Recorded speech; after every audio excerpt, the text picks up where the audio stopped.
Okay, good morning, good afternoon, good evening. Depends the part of the world you are following us. Actually, this is a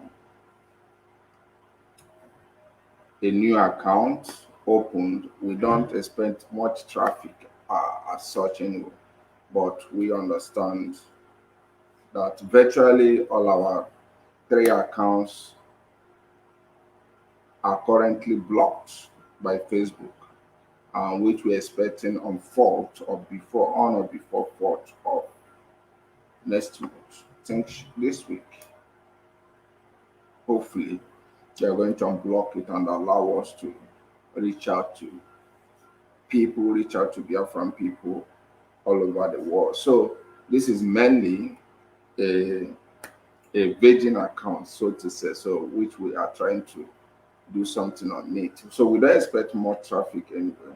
But mind you, we are courageous. We are extremely courageous. Nothing, brings us down. Nothing, absolutely nothing weighs us down. So uh, that we are not seeing, even though we are having a zero traffic here, uh, we give no doubt. The truth remains that we will definitely get this message across. It doesn't matter who listens and who doesn't listen, which are to us, they are not really important to us. What is important to us is that we remain resolute, we remain who we are. So we are talking about, a lot of things have been happening, but unfortunately we could not come on to discuss it because of uh, very, very fierce fight put up to us by Facebook, which we understand that they are under heavy, um, bribe to mess up everything. But it's good to also state here that the project of Biafra is bigger than anyone could think of, to suppress, to mess up. No, no, no, no. It's a very big project. So big that any other things that play within the gallery can be swallowed up by, you know, by the bigger project, the super project which Biafra represents. So we are talking about a lot of events that have happened, but we are not going to, talk about all of them at a time. We are going to specifically look at the letter written by members of British Parliament, and the response that followed that very letter. Very, very important. That is all areas we are going to specify our our satellite this morning. Like I said earlier, this is a virgin account, so we are not expecting traffic. We are not expecting, even though it's a zero viewer, definitely we are going to share it as much as we can on YouTube. For those of us who don't know our YouTube channel, just go to YouTube, search for Chika Austin, then you subscribe, because we are trying to see if we can diversify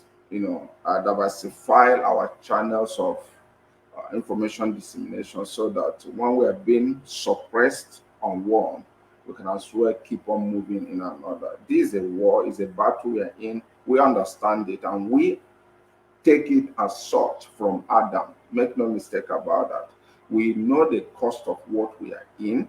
We understand the vicious circle oppositions that will definitely arise. Amazingly, we are, more prepared to get rid of all these obstructions on our way. And that is what exactly we are doing. So go to YouTube and subscribe to our channel, Chika Austin, as is going on your screen now. So we are talking about what the British members of parliament wrote. And I want to tell us something that we must uh, acknowledge. Prior to this time, we have been saying it to those who care to listen, not minding the reaction of a lot of trolls who come online and write one or two things, which shows they really lack on knowledge, understanding of how international politics work, how diplomatic maneuverings are being achieved, and all the rest of them. We always let people understand that, except you are not properly educated on the environment of international politics and diplomacy. But if you are really educated on these sister fields, you would agree with me that IPOB diplomatic strategy has been an amazing one. Yes, it has been an amazing one because we who, you know, got entangled, who developed earlier interest on this side of life or this side of discipline, have seen different actors, state and non-state actors. We've really read about them, we've really observed them.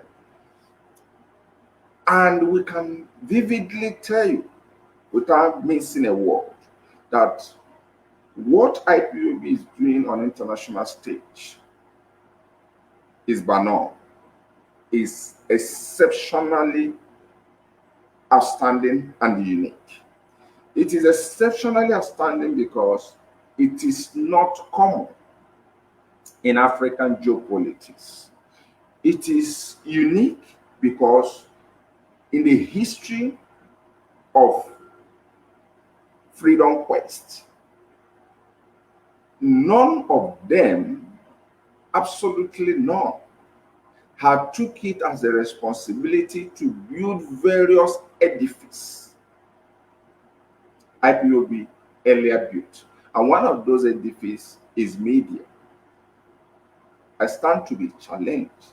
No freedom fighting movement prior to this time or prior to the emergence of IPOB had ever took it as a responsibility, as what doing, to build a formidable, influential media front.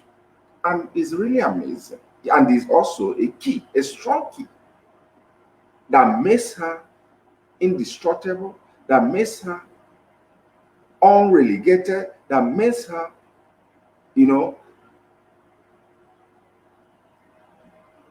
an element that you cannot downplay. If you do that, it will be at your own peril. So we are seeing a very serious change among the international players. We are seeing a very serious paradigm shift. Countries are beginning to arise to that responsibility and reality that what IPOB have been saying all through are just nothing but truth.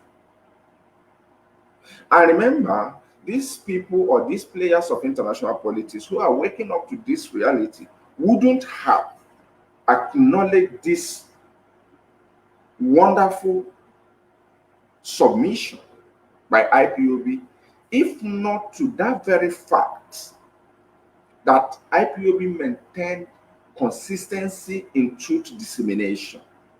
Take note of that, consistency in truth dissemination. And that is what the world is beginning to realize. None of us would have believed 2 years ago, 3 years ago, that the individuals who signed the petition against Nigeria to Commonwealth would have endorsed their signature. Absolutely none of us believed that. None of us would have agreed prior to this time that those who signed the petition against Nigeria would have done that.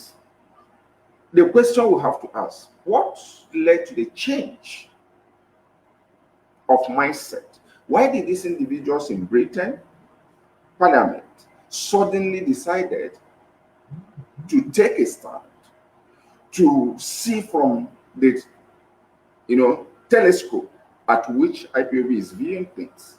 Why? The answer is not far-fetched.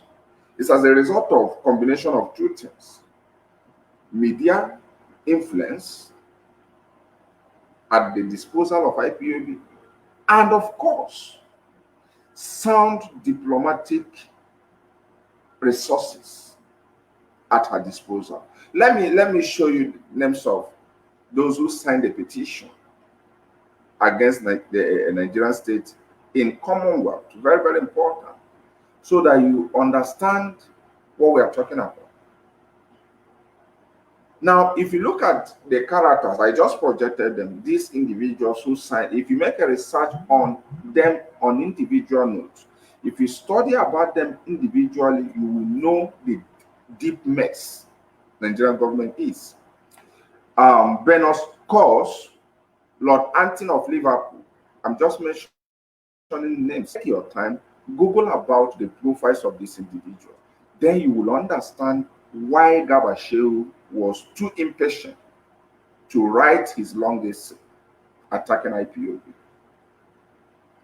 Because they understand the influence of these guys in British politics. They understand it.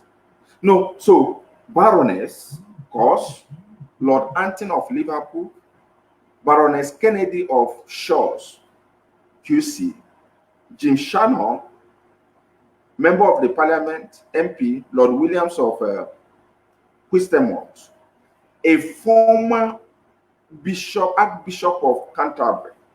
Take note of that. A former Archbishop of Canterbury, showing you how IPOB's outcry, how IPOB's diplomatic influence is gathering a lot of international waves. Being a former Archbishop of Canterbury, what that implies is that both the current Archbishop of Canterbury, who we all know had a very good rapport with the Nigerian government, courtesy of his investment, I think his interest on Nigeria oil sector. But we are now beginning to see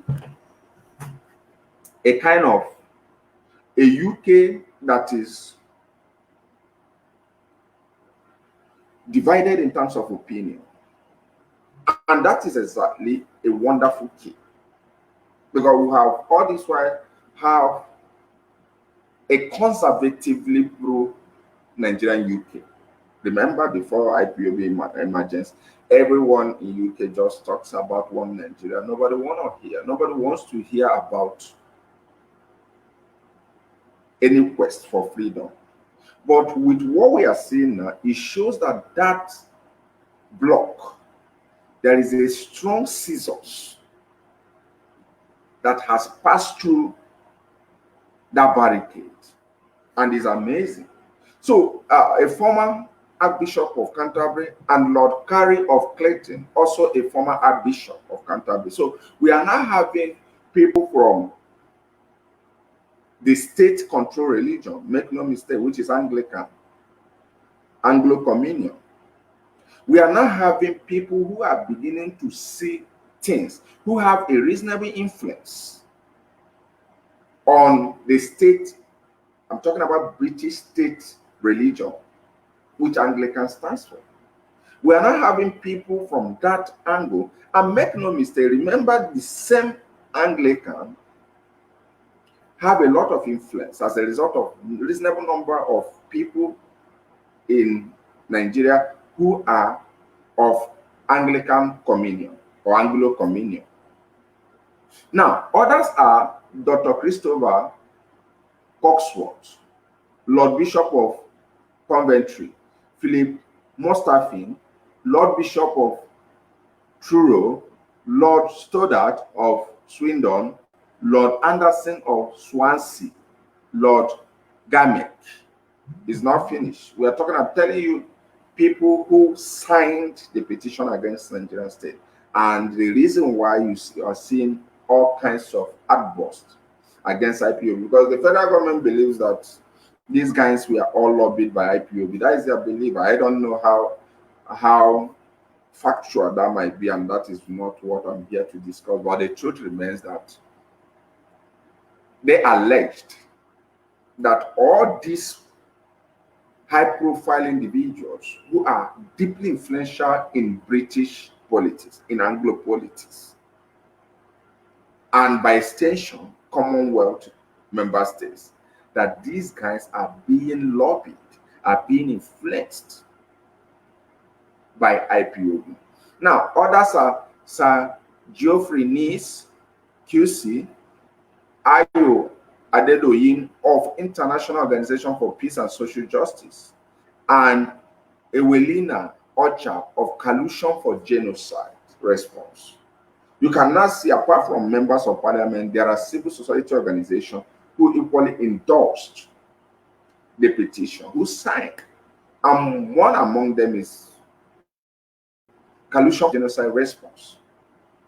So if you look at the composition, characters involved, high-profile individuals who are involved in the endorsement of this petition, and this kind of civil society organization who joined, then you will now realize why Gabashew had sleepless nights, why they could not hide their reaction on attacking IPOB's offensive diplomacy.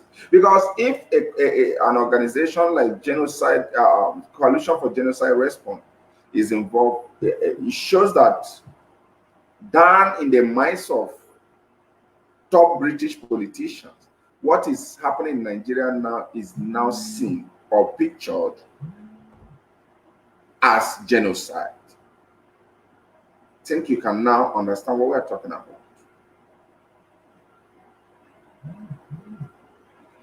You can now understand what we are talking about.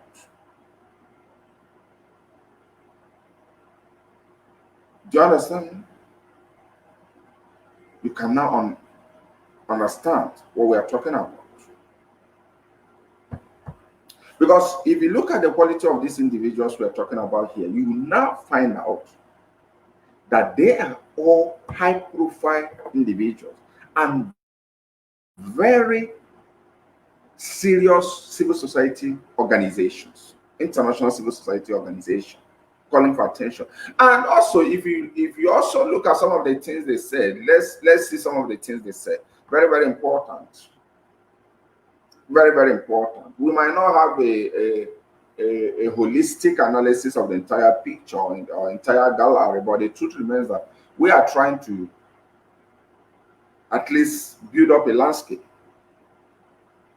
at which we can now advance on other areas of concern. Now, look at some of the things they said. Very, very important. Take note of their wordings, because if you understand dictions in international politics, you will now appreciate how deep IPB has succeeded in humbling Nigerian state. Very, very important. I want to use that word. Now, they said, we write to highlight, take note. You highlight when there are different scenarios. Take note of that. You highlight when there are numerous. As in, what I'm trying to say is that in a situation where there are different incidents, different occasions, different developments, you use the word highlight to segment it, to point them that this one happened at so time, this one. So what these guys meant by this, remember, this is a joint press statement. You understand me? Between British members of parliament and some civil society organizations. Take note of that. So they said we write to highlight. So for them,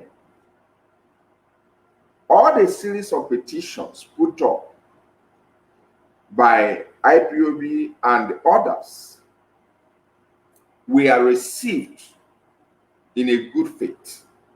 There have been compilation. That is what their word connotes, I believe strongly. They have been in receipt of different complaints, different petitions, full of facts, and of course, with a lot of evidences. So they are not saying to the Commonwealth, we are not pointing them out to you. So it's going to be extensive thesis. We are pointing to your attention. We are pointing your attention towards series of crimes. Take note of that. He said, we write to highlight urgent concern. So it is no longer a concern, but it's now an urgent concern. I said earlier, in international politics, in diplomacy, one of the key things players of international politics take notice of is what we call dictions in diplomacy. choice of words. Every single word released, every single word, I'm not saying statement, I'm talking about a word. Every single word imported in a statement is taken serious. Is taken serious. And that's why before a country, before an association produces a statement or a press statement, so to say, they go through it not less than 20 times. Sometimes some go 10 times. But the picture I'm trying to give here is that you must scrutinize, re-scrutinize, scrutinize again, re-scrutinize until you master and understand every single word imported in that press statement. And that is how we look at the words imported in a press statement, and we cannot tell you that this is what it meant and this is where it's going to result to. So what I'm interpreting is every single word imported in this statement for you to understand the severity of the issue. So he said, we write to highlight. The word highlight there means that there have been series of these crimes. We have received a lot of these complaints against this evil done on Christian population. He said, we write to highlight. Take note of that, highlight. There was a call for an urgent attention. Urgent concerns, not consigns, so to say, but urgent. Now, when countries say urgent, when players in international stage say to you, is an urgent concern, at that moment, what they are telling you is that they have moved from the level of deliberation to the level of action. I think you will appreciate what I'm talking about. Words like, urgent, words like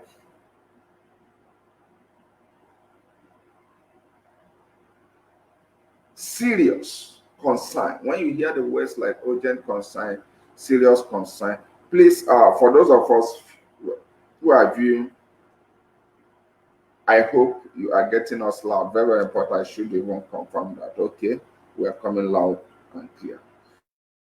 So we must, what I'm trying to say, words like urgent, words like serious, among international players are words that are being taken, as a, I don't want to repeat that word. I'm trying to say another word to replace that. So when they say urgent concern about escalating violence in Nigeria, about escalating violence. So it's not just a violence, but it's growing. You can understand the picture they are creating here. Their understanding over the entire development in Nigeria. What they are saying here is that it's not just that there is ongoing violence. Rather, they are saying the violence is escalating. It means it's going to a point. Remember, among them is civil society organization that deals on genocide. So what they are saying to the world, what they are saying to the Commonwealth of Nations, member states, is that they are worried that in Nigeria, what we are seeing today as a Islamization agenda, jihadist operation, is growing to a point it turns out to be genocide. Take note of that. So it's an international war. Mind you, they are making this speech just few months after United States or US Department of State on religion is seriously doing a very great and amazing work on how to stop this ongoing Islamization carried out by radical Muslims, which we are seeing government giving them a kid glove approach. So what are they saying here? That the problem is on escalating height, where attacks, now this is where another place I'm calling for your attention, for your critical attention.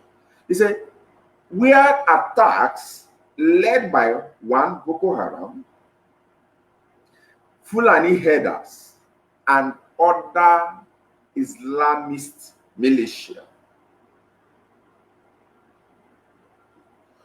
to UK members of parliaments and a lot of international civil society organizations or international organizations, it is recognized that the ongoing genocide, the ongoing ethnic cleansing happening in Nigeria is being propelled by three forces. One is Boko Haram, which we know the government is reintegrating under the funny program of repented members of Boko Haram. Fulani headers, which the government is insisting that the indigenous people lands should be allocated to. But the international organizations, they are saying that the ongoing genocide, the ongoing ethnic cleansing, one of the actors carrying out that crime is Fulani Mieti Allah, because that is the umbrella that holds these destructive elements together. And the international community is saying, we recognize the role of Fulani headers. And somehow, the same people whom the world is seeing as a ravaging elements, some persons are saying, allow them to cohabit with you in your indigenous land. What a juxtaposition. How do you reconcile that? And other Islamist militia. So when you look at the whole thing, you will now understand that it all centers in Fulani agenda, because Boko Haram is more of Fulani guys. Headers, we all know that they are of Fulani. And Islamist militias we are seeing, we all know they are Fulani. So if you look at the whole gallery, find out that in a comprehensive presentation, it's all about Fulanization, which Obasanjo earlier warned us of. And before that, of course, Mazi Nnamdi Kanu have been saying it. So you can now understand how the outcry of IPOB, how the early warning of Nnamdi Kanu, which a lot of people said he never knew what, he doesn't know what he's talking about. They are now appreciating every single word he's taken. So you cannot see how everything is gradually developing and snowballing into reality. That is just the way it is. So we are going to see, very, very important, we are going to see the reaction of the federal government. How did they react on this petition?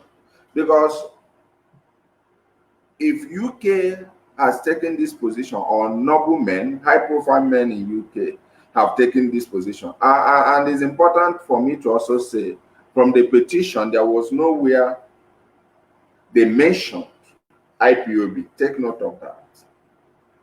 But let's see how federal government reacted. And whom did they choose to point the accusing finger on? Very, very important. You know, when people said IPOB is not doing enough, I look at them and laugh. If IPOB keeps on telling you every single move they are doing, you will be on your inner ear. I must assure you dear. Because those in charge of lobbying, those in charge of diplomacy are really doing amazing work. And you remember, in a complex world where there are a lot of players, there are a lot of dirty guys out there, you cannot keep on highlighting your next line of action. No, you don't do that.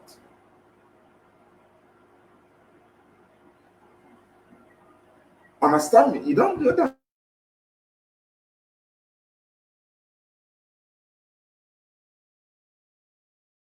That is is attributed to the degree of secrecy she can keep, and that's exactly what. So these people never mentioned IPOB, mind you. Just in most cases, we've not seen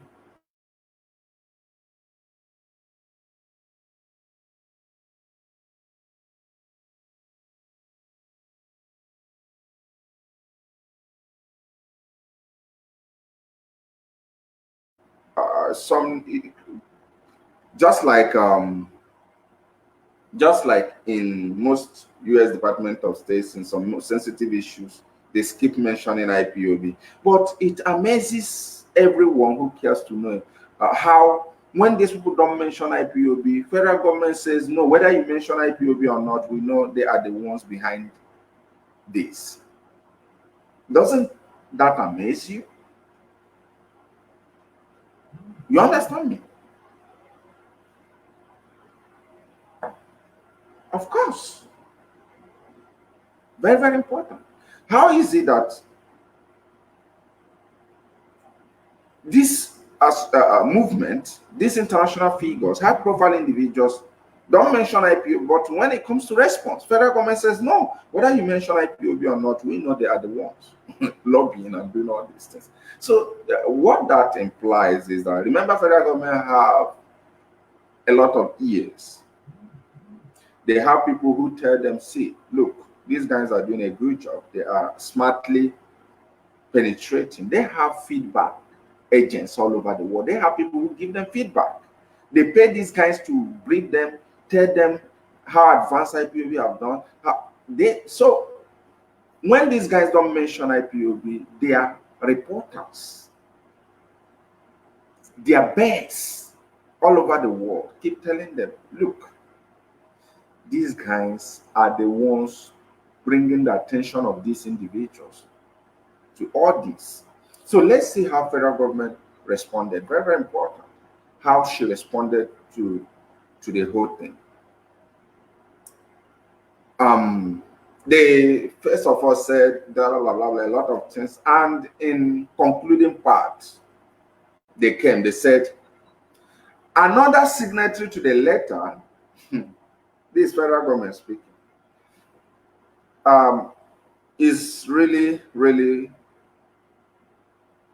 understood that absolutely no one else, no other movement is fighting for the freedom of the Biafran people except IPOB. It's obvious. This is a second letter, less than 6 months. The presidency, as they go by the name, have marshaled out all answers outburst on how IPOB lobbying and international influence have amazingly been. Take note of that. They've not mentioned the distractors around. They don't give a damn to them because they know how ineffective, how monoposed, how barren they are. So everything is IPOB because IPOB took it as a responsibility under oath to either peacefully lead her people into self-determination, freedom for life, for choice, or Nigeria become, in a heavy disarray. And that's exactly what is happening. You can see from them trying to delay in granting Biafra referendum, they are now losing everything. They are about losing Oduduwa, they are losing Middle Belt, they are losing non-Fulanis in North, they are losing everything. So they are now beginning to rise to the occasion, to the shock that the worst thing they have done to themselves was to delay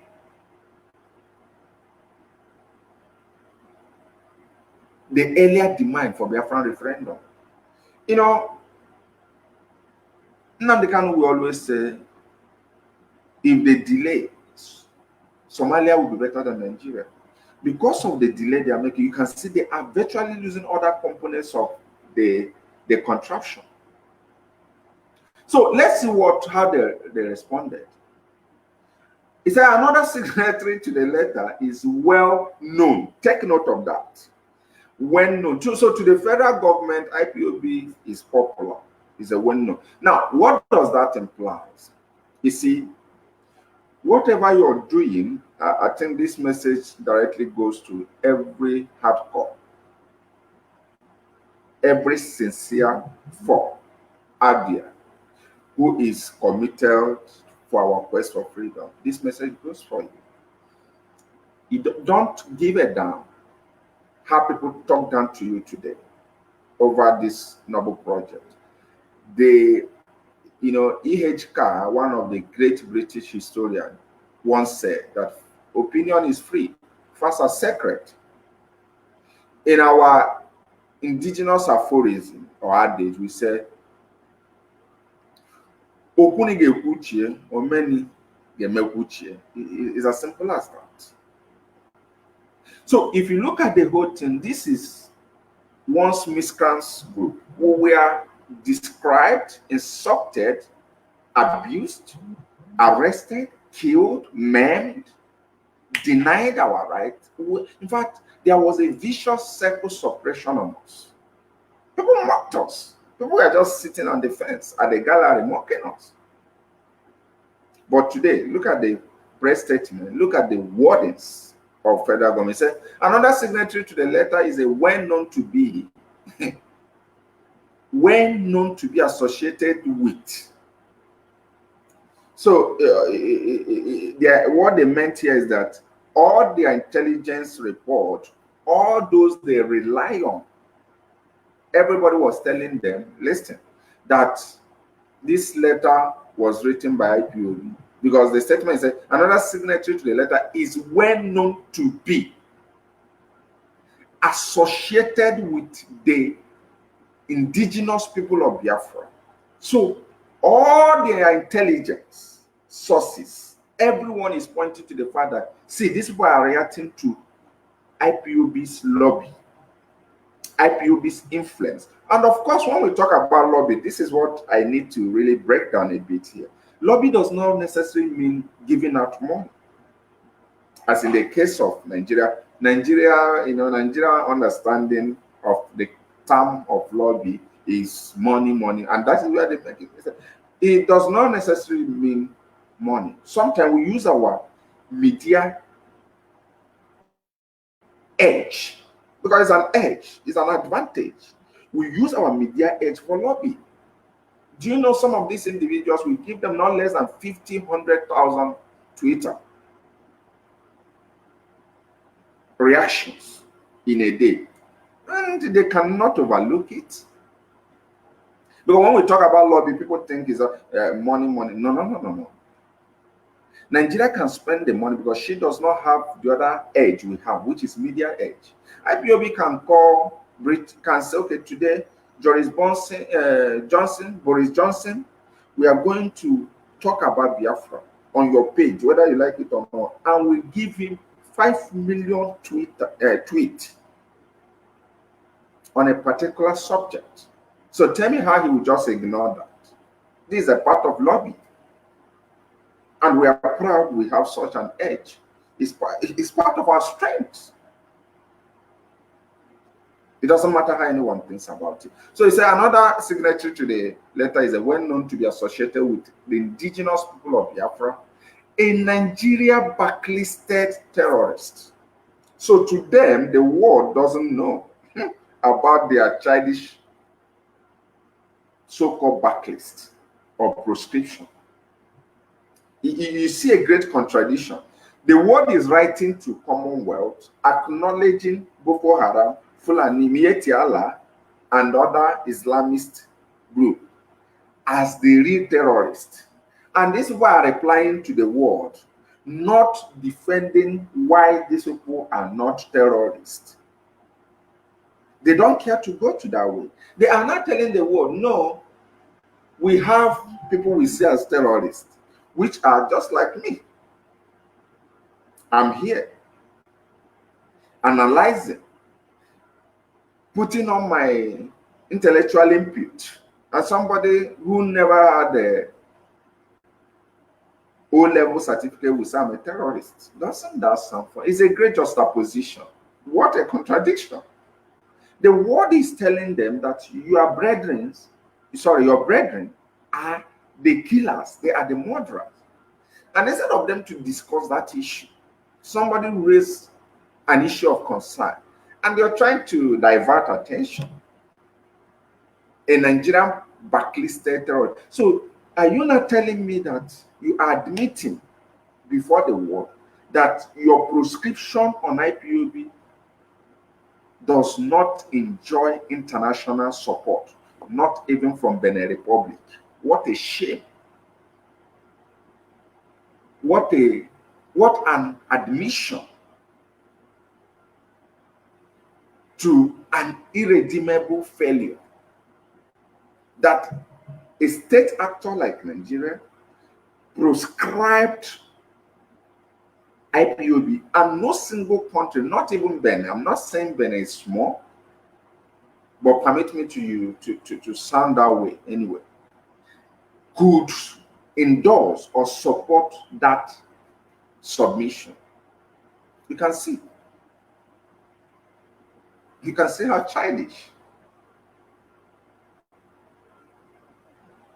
You can see how funny they are. So that is what they said. Now, let's read further. He said, the IPOB are running. Listen, the IPOB. If I didn't do English anyway, but the word there is a definite article. So if they use the word the IPOB, that implies that IPOB is an existing entity. There's a wonderful recognition here. Because if I say man and I say the man, these are two different expressions. Man can mean anything. The man simply means I am identifying, I'm acknowledging an identity. I am I'm pointing out existentiality of a being. For instance, if I say Sylvester Jimmy, and I say the Sylvester Jimmy, these are two different expressions. So if they say the IPOB, what that implies is that in their humility as being forced or enforced on them by IPOB, they are now recognizing that we exist. That is what that definite article there before the word IPOB implies. Just like when you say man and the man simply means he is existing, he is there. His identity is not shredded, is obvious. So they have understand our existence is obvious. He said the IPOB are running a well-known, listen, a well-known, not hidden, source of financing unknown. He said they are running a well-known international campaign. A well-known international campaign. These people you said you call the terrorist group, just watch how highly disconnected their narratives are. You said they are terrorists. Now you are not saying they are running a well-known international campaign. What are terrorist activities known for? Those of your brethren, these civil society organizations and members of UK Parliament, parliaments, members of UK parliaments mentioned. What is the modus operandi of those of your brethren? I'm asking FG. Their modus operandi is that they go to house of Christians and start killing. They go to churches, they burn churches, they kill defenseless people, they rape women, they mend them, they do all these. This is the way terrorists. So it's not surprised you're telling these people that this is a blacklisted terrorist. That's what you call IPOB. And you're coming to another paragraph. Yes, you say they run a well-known international campaign. So when have the act of terrorism shifted from killing, pillaging, bomb detonation, and all forms of violence turned to a civil approach, which is campaign running? You can see when we talk about education that some people are poorly educated, you cannot understand. Because you said IPOB is a blacklisted terrorist group in Nigeria, you would have started marshalling out their crimes, their violence to the world. That would have made it convincing. And you're not telling the same word you're telling that these people are a terrorist group, that these people run an international campaign. Do you understand what it means to run an international campaign? I believe when I am running an international campaign, that means I use international media platforms. Are you not telling me that Al-Qaeda can be given an international media platforms? Are you not telling me that Hezbollah, Hamas, Mieti Allah, Boko Haram can enjoy international platforms? IPOB is joined. Because we have seen IPOB going to Voice of America, Mazen they can addressing the world in Voice of America. We can see that happen in Israeli Channel 12 and a lot of premier international media platforms. We've seen it. So how do you justify that people you say they are terrorist organization are now running international campaign? Why these people, these individuals, and civil society organizations pointed out, we know the modus operandi, the way they operate, their modus operandi, how they operate. They kill, they maim, they detonate bomb, they do all forms of heinous crime against defenseless civilian population. So you cannot see how Nigeria turns herself to be a mockery. Now, look at this. The IPOB are running a well-known, they say, source of financing unknown. That what is shocking to them is that they don't understand how IPOB is getting this money.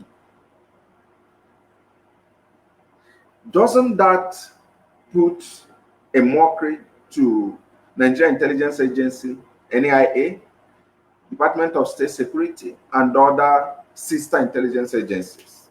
You cannot understand when Nnamdi Kanu says to you that we are indestructible.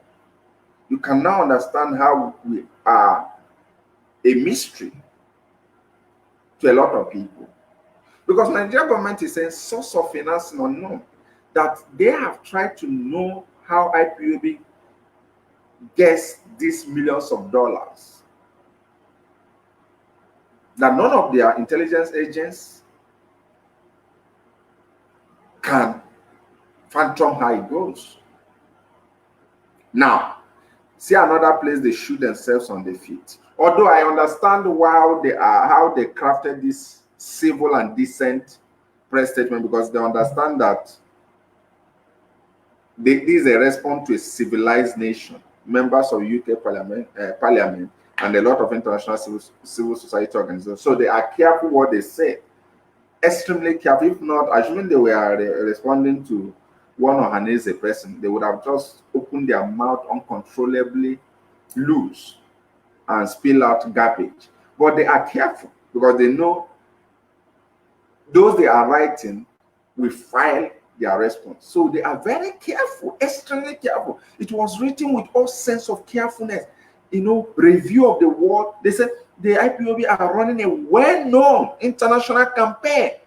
These people you say you proscribe. So because you're not talking to fools, you're talking to a civilized nation. In fact, politicians, high-profile politicians in a civilized society. So they are very careful. You cannot tell them what they know better than you, because already they have their source of their domestic source of intelligence here. Now, listen. The international campaign intended to damage the reputation of Nigeria and its government in order to further their cause of independence. So federal government officially admitted that IPOB is asking for independence and absolutely nothing like that. Nothing except that. It is your federal government.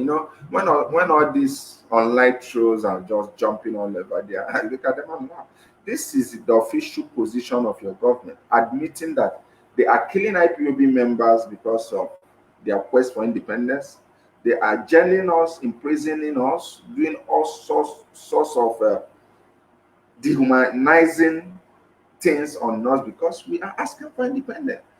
So now tell me how you proscribe how you proscribe somebody because he's asking for independence, because he's already there, obviously there.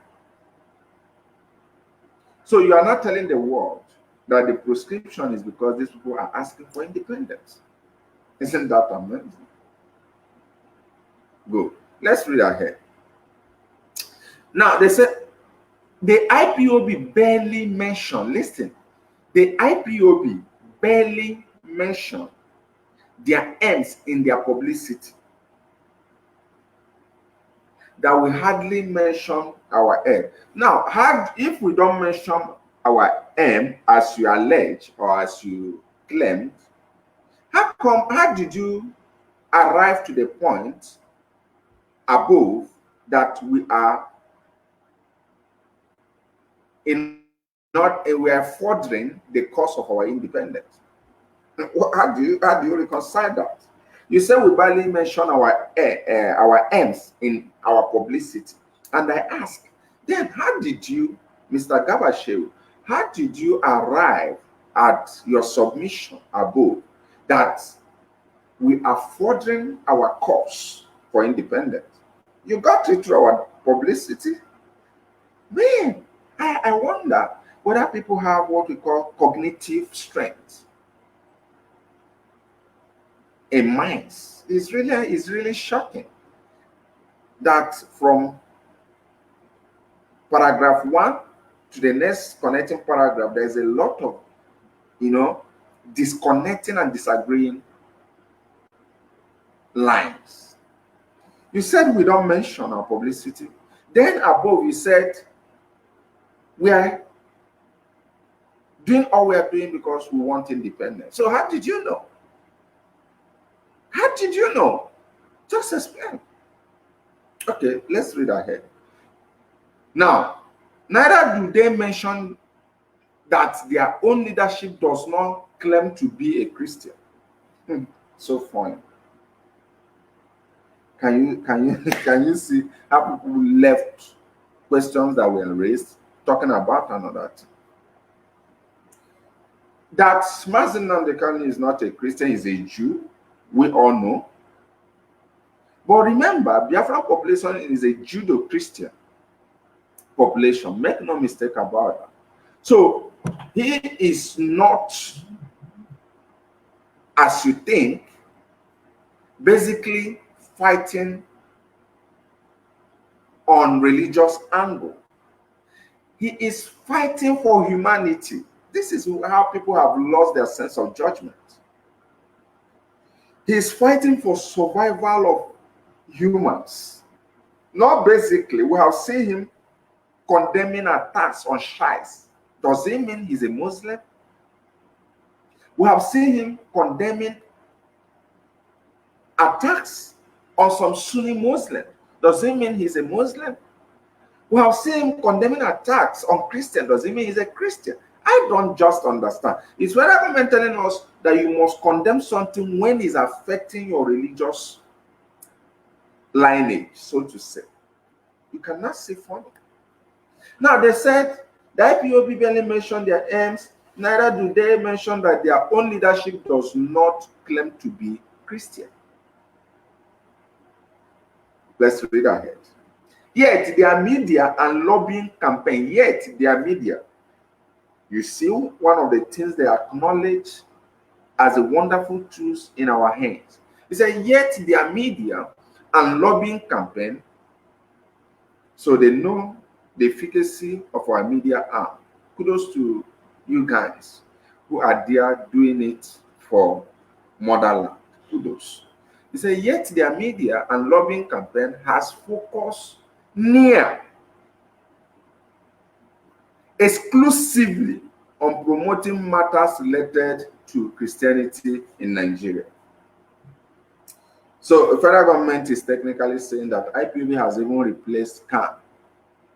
What CAN failed to do because of the level of corruption within the circle of so-called clergymen and women, that IPOB is doing it. That is what the federal government is saying.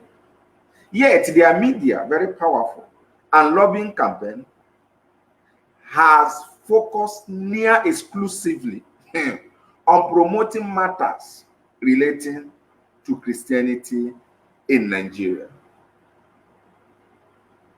They say exclusively we are talking about matters relating to Christianity in Nigeria, though that our leadership is not Christian. So they are now justifying the fact that what CAN failed to do, IPOB has done it to Christians. So kudos. So when people say IPOB is Christian, you remember those funny campaigns, fable narratives and fable campaigns, people cannot see that the federal government sees IPOB to be pro-Christian movement than even CAN. Is really admitted. So what are we trying to say?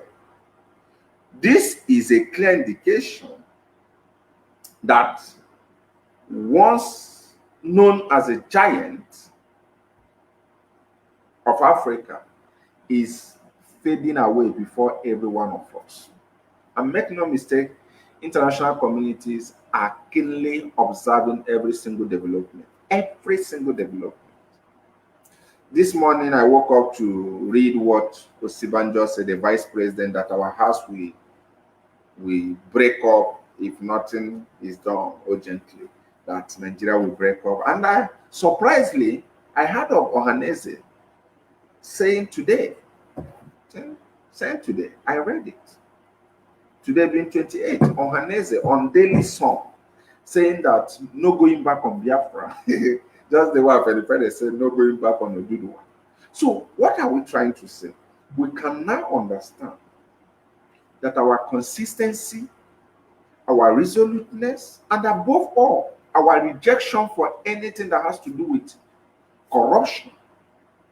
Yes, because our leader was approached, so many of us were approached, but we stood on our ground.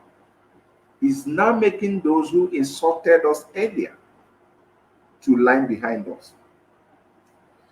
You might be seen today as a victim. You have to be strong, because tomorrow you are the hero of the generation coming. Very, very important.